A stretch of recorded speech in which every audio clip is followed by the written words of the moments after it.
The champagne flute shattered against the marble floor, a jagged scream of glass that silenced the murmurs of our vow renewal guests. My wife's words hung in the air, sharp as the shards at my feet. You were my backup plan, Daniel. I should have married him.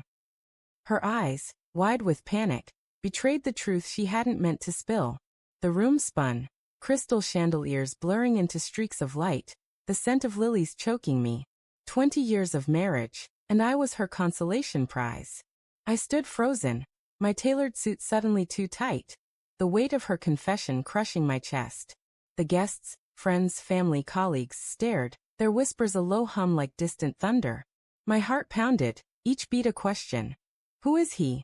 Her ex, Mark, flickered in my mind, a ghost from her past I'd buried under years of trust. I forced a smile, the kind that hides a scream, and raised my glass. To love, I said, my voice steady despite the tremor in my soul. The crowd clapped, hesitant, oblivious to the fault line splitting my world. At home, the silence was louder than the party. Our Victorian house, with its creaking oak floors and stained glass windows, felt like a stage for a play gone wrong. Claire sat on the velvet sofa, her auburn hair catching the lamplight, her hands twisting the hem of her ivory dress. I didn't mean it, she whispered, her voice brittle. It was a stupid thing to say. Then why say it? My words were calm, but my pulse roared. I wanted to believe her, to chalk it up to too much wine, but her eyes darted to the floor, avoiding mine. I'd seen that look before, when she'd forgotten our anniversary, when she'd stayed late at work for months, when her phone buzzed at 2 a.m., and she'd silenced it without checking. I don't know, she said, her voice cracking. I was nervous, okay? The vows, the crowd, it brought up old feelings. Mark and I, we were young. It's nothing. Nothing. The word echoed hollow. I poured a whiskey, the amber liquid burning my throat as I replayed her slip. Mark, her college sweetheart, the one she'd sworn was ancient history.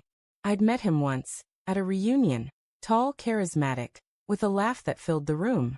I'd felt small then, but Claire had squeezed my hand, her smile reassuring. Now that memory felt like a lie. The next morning, I woke to the scent of coffee and Claire's forced cheerfulness. Let's forget last night, she said, sliding a mug toward me. Her smile was too bright, her movements jerky, like a marionette on fraying strings. I nodded, but suspicion coiled in my gut.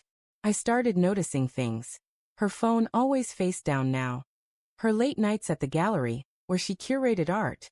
The way she flinched when I touched her unexpectedly. Days bled into weeks, each one a slow drip of doubt. I became a detective in my own marriage, hating myself for it. I checked her phone one night while she showered, the steam curling from the bathroom like a warning. A text from an unknown number. Miss you. Can we meet?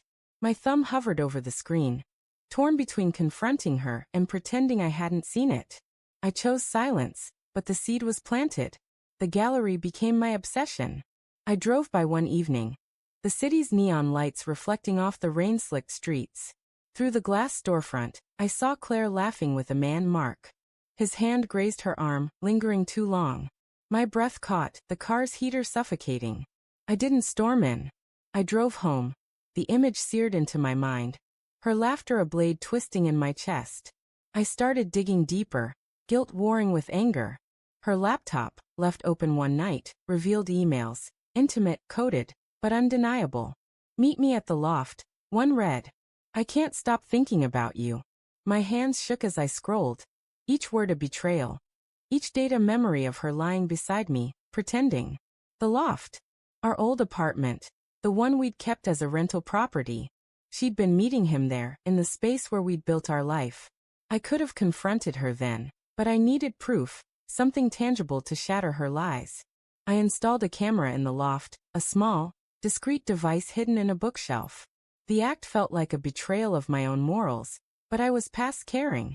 Days later, I watched the footage, my heart a drumbeat of dread. There they were, Claire and Mark, their bodies entwined on the couch we'd bought together. Her laughter, the same one I'd fallen in love with, now mocked me through the grainy video. The rage was blinding, but beneath it, grief churned. I loved her even now. I remembered our first date, her shy smile over candlelight, the night she cried in my arms after a miscarriage, The way she'd dance in the kitchen, barefoot, to jazz records. How could that woman be this one? I planned my revenge with surgical precision. Not violence. Never that, but a reckoning. I invited Mark to dinner, claiming it was a friendly gesture, a chance to catch up. Claire's face paled when I told her, but she agreed, her voice tight. The dining room was set like a stage. Candles flickering, the air thick with rosemary from the roast. Mark arrived, all charm and confidence, oblivious to the storm brewing. The conversation started light, but I steered it, my words a scalpel. Claire mentioned you two were close once, I said, watching her choke on her wine. Mark's smile faltered, his eyes flicking to her. I leaned forward, my voice low. She said you were her first choice. Funny, isn't it? How plans change. The room stilled. Claire's fork clattered against her plate. Mark stammered, his facade cracking. That's not how I remember it, he said, but his voice lacked conviction. I pressed play on my phone, the audio from the loft filling the room. Her gasps, his whispers. Claire's face crumpled, tears spilling as she realized the trap. Why? I asked, my voice breaking despite my resolve. Why wasn't I enough? She sobbed, words tumbling out, excuses, apologies, confessions. Mark had been a fantasy, a way to escape the monotony of our life. She swore she loved me, that it was a mistake. Mark sat silent, a coward unmasked. I didn't yell. I didn't need to. The truth was punishment enough. I'm done, I said, standing. You can have your ex, but you'll never have me again. I walked out, the night air cold against my skin, the stars indifferent above. The house, the vows, the life we'd built. It was all ash now. But as I drove away, a strange relief settled in. I'd faced the truth, and in its wreckage, I found something unbroken, myself.